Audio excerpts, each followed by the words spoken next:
Hey, and welcome back to All Things Interesting with me, Breighlynn Polk. Today's topic is calculus, the wonderful world of calculus. Now I know what you're thinking: numbers, letters, and other things that you feel is not relevant to your life. But today we're going to talk about how much it is. Today's topic is integration. The first method we are going to discuss is integrating using u substitution. The substitution rule states if u equals g of x is a differentiable function whose range is an interval I and f is continuous on I, then the integral of f of g of x times g prime of x dx equals the integral of f of u du. Now, there are three steps when using u substitution. The first step is to substitute u equals g of x and du equals du over dx times dx equals g prime of x dx to obtain the integral f of u du.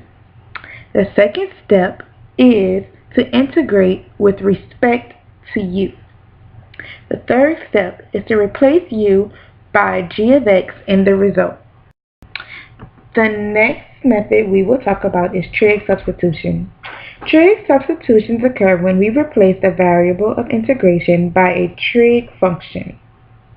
The most common substitutions are x equals a tan of theta, x equals a sine of theta, and x equals a secant of theta. When you have x equals a tan of theta, then a squared plus x squared equals a squared plus a squared tan squared of theta equals a squared times 1 plus tan squared of theta equals a squared secant squared of theta. When you have a sine of theta, then a squared minus x squared equals a squared minus a squared sine squared of theta equals a squared times 1 minus sine squared of theta equals a squared cosine squared of theta. Now, there are four procedures for a trig substitution. Step 1. Write down the substitution for x. Calculate the differential dx and specify the selected values of theta for the substitution. Step 2. Substitute the trigonometric function and the calculated differential into the integrand, and then simplify the results algebraically. Step 3. Integrate the trigonometric integral, keeping in mind the restrictions on the angle theta for reversibility. Step 4. Draw an appropriate reference triangle to reverse the substitution in the integration result and convert it back to the original variable x. The next method we will be discussing is integrating using partial fractions. The method for rewriting rational functions as a sum of simpler fractions is called the method of partial fractions. We call the fractions partial fractions because the denominators are only part of the original denominator. We call a and b undetermined coefficients until proper values for them have been found. Success in writing a rational function f of x over g of x as a sum of partial fractions depends on two things. The degree of f of x must be less than the degree of g of x. That is, the fraction must be proper. If it isn't, divide f of x by g of x and work with the remainder term. We must know the factors of g of x. In theory, any polynomial with real coefficients can be written as a product of real linear factors and real quadratic factors.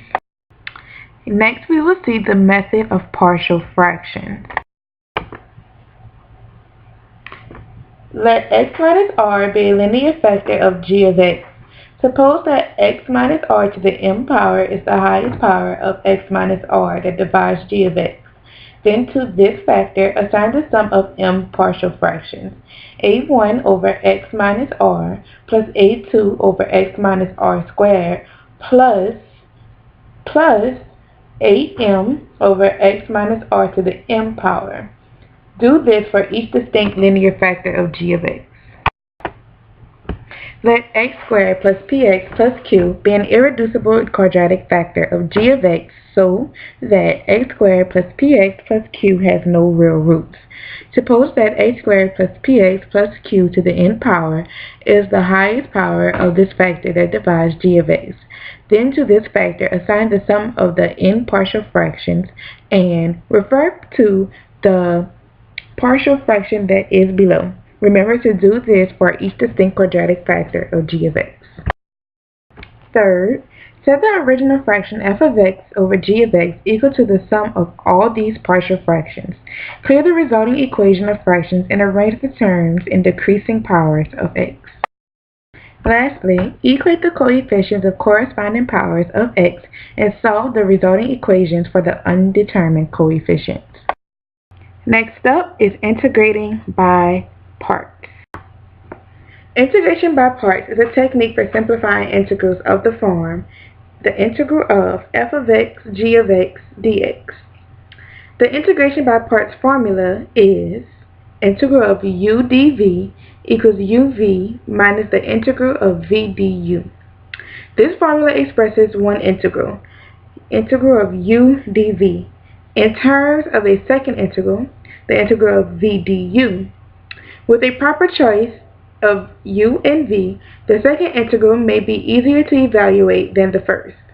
In using the formula, various choices may be available for u and dv. The last method that we will discuss is trig integrals. Trig integrals involve algebraic combinations of the 6 basic trig functions. Let's take a look at products of powers of sines and cosines. We begin with integrals of the form, the integral of sine m of x, cosine n of x, dx, where m and n are non-negative integers, positive or 0. We can divide the appropriate substitution into 3 cases according to m and n being in either odd or even. In case 1, it states, if m is odd, we write m as 2k plus 1 and use the identity sine squared x equals 1 minus cosine squared x to obtain sine raised to the m of x equals sine raised to 2k plus 1 of x equals sine squared x raised to the k power times sine of x equals 1 minus cosine squared x raised to the k power times sine of x. Then we combine the single sine x with dx in the integral and set sine x dx equal to negative d times cosine of x. In case 2, we see that if m is even and n is odd, in the integral of sine of m of x times cosine n of x dx, we write n as 2k plus 1 and use the identity cosine squared of x equals 1 minus sine squared of x to obtain cosine n of x equals cosine raised to the 2k plus 1 power of x equals cosine squared of x all raised to the k power times cosine x equals 1 minus sine squared of x all raised to the k power times cosine of x. We then combine the single cosine x with dx and set cosine x dx equal to d times sine of x. In case 3, we see that if both m and n are even, in the integral of sine of m of x times cosine n of x dx, we substitute sine squared of x is equal to 1 minus cosine of 2x all over 2. And cosine squared of x is equal to 1 plus cosine 2x all over 2, to reduce the integrand to 1 and lower powers of cosine of 2 of x. For integrals of powers of tan of x and secant of x,